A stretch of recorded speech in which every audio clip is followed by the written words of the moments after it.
এমন পরিবেশ বন্ধু কখনোই দেখি নাই।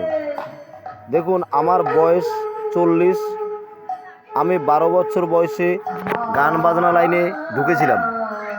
আমি 8 বছর থেকে 12 বছর বাড়িতেই গান বাজনা করেছি। খুব ছোটোবেলায় আমি খোল বাজাতাম, ছোটোবেলা থেকেই 8 বছর বয়সের থেকে 12 বছর। এই 4 বছর ধরে আমার বাড়িতেই আমি গান বাজনা করতাম, পাশের বাড়িতে, এ বাড়িতে, হরিসভায়, আশেপাশে। 12 বছর বয়সে বড় দলে ঢুকে যাই। সেই দলে ঢোকার পরে 12 বছর থেকে মোটামুটি আমি প্রায় ধরুন 14 থেকে 15 বছর ওইসব দলে আমি ছিলাম। তারপরে গান বাজনা বাদ দিয়ে বাড়ি বসে গেছি টুকিটাকি। এখন আবার এবছর একটু এদিকে সেদিকে বেরোচ্ছি, কিন্তু এক জায়গায় গানে গেছিলাম। সেই জায়গার ব্যাপারটা দেখুন, এই যে পরিবেশ, এরকম পরিবেশ আমি জীবনেও কোনোদিনও দেখিনি। এখানকার যে পরিবেশটা আমি দেখতে পাচ্ছি, দেখেছি মানে এইরকম পরিবেশ দেখিনি। আপনারা ভিডিওর স্ক্রিনে দেখতে পাচ্ছেন, এই দেখলেই বুঝতে পারবেন যে এখানটা কী ভাবধারা চলছে। এই আসরটা দুপুরবেলার আসর। একে কীর্তন দলের লোকজন সব বসে বসে গান করছে, কয়েকজন শ্রোতাও আছে। এখানে দেখাবো কমিটির বাবুরাও আছে, কিন্তু তার মধ্যে এই যে পোলাপানগুলো দেখেন যেভাবে খেলছে, ছুটে ছুটে, ওদিকে কীর্তন এদিকে খেলা। আপনারা ভালো করে লক্ষ্য করলে বুঝতে পারবেন কীর্তনের থেকে খেলার জোরটাই অনেক বেশি। ওখানে আমি জুম করে দেখাবো, কমিটির বাবুরাও দেখুন বসে আছে, কেউ যে নেই তা নয়। ওই দেখুন 3 জনা ভদ্রলোক বসে আছে, পাশে আরও 2 জনা, এরাও বসে আছে। কিন্তু একটা জিনিস ফলো করুন, যে কোনো একটা বড় লোক এসে বললো না তোরা এইসব দুষ্টুমি কীর্তনের মাঝখানে এখানে করিস না, অন্য জায়গায় কর, এইটুকু কেউ একটু বললো না। আয়োজন কিন্তু বিশাল, কমিটিও ছোট নয়।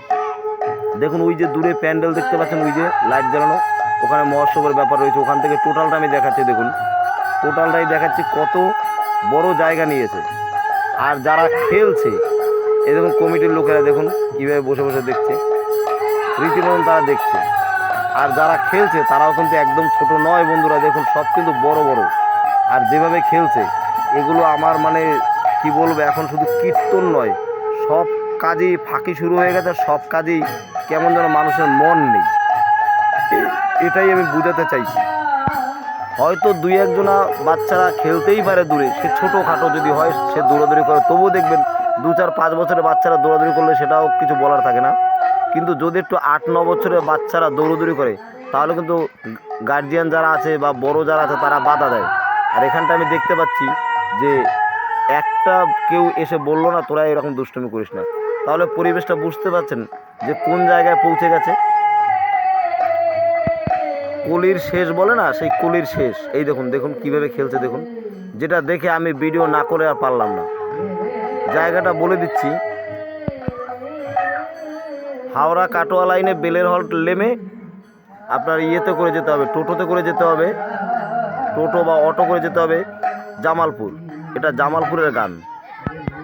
কমিটির বাবুদের আচার ব্যবহার যথেষ্ট ভালো, কিন্তু এতই ভালো, এত ভালোর মধ্যে এই ভালোটা ঠিক হয়নি যে বাচ্চাদেরও কিছু বলবো না বা ওদেরকে দূরে সরতে বলবো না।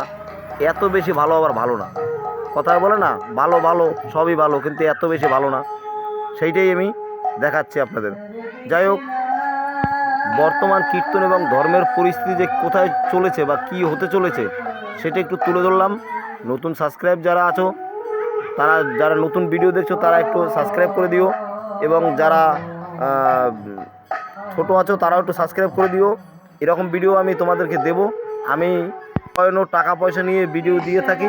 যাই হোক, এখানে প্রোগ্রামের জন্য 3 দিনের প্রোগ্রামে যাবো বলেছিলাম, 3 দিনের প্রোগ্রামে গেছি, সেটাও একটু তুলে ধরলাম সামান্য একটু ভিডিও, যে আমি কোথায় প্রোগ্রামে গেছিলাম। দেখুন এরকম একটা জায়গায় আমি প্রোগ্রামে গেছিলাম।